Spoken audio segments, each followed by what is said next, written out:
हिँडेको चाहिँ कता हो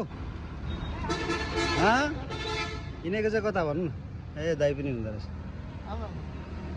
खै चाहिँ दाइ हिँडेको चाहिँ कता भन्नु न ल अहिले चाहिँ हामी रमाइलोको लागि कन्याममा आएको छौँ है चिसो मौसममा है चिलको लागि जोत्दै कस्तो भइरहेछ भन्नु त दामी भइरहेछ बडेमाली कस्तो छ चिल भइरहेछ जय शम्भु ल है ल तपाईँहरू पनि आउनु होला यहाँनिर रमाइलो गर्नु होला दामी छ तर हामी चाहिँ आयौँ उमेर समूह पनि हाम्रो मिलेको छ प्लस अर्को हाम्रो एउटा आफ्नो पर्सनल कुराहरू पनि मिलेको छ त्यसै कारणले गर्दाखेरि वाउ दामी ठाउँ यार मजाको रिफ्रेस एकदमै दामी लाग्यो कन्याममा र यो चाहिँ तपाईँको लभ डाँडा माथि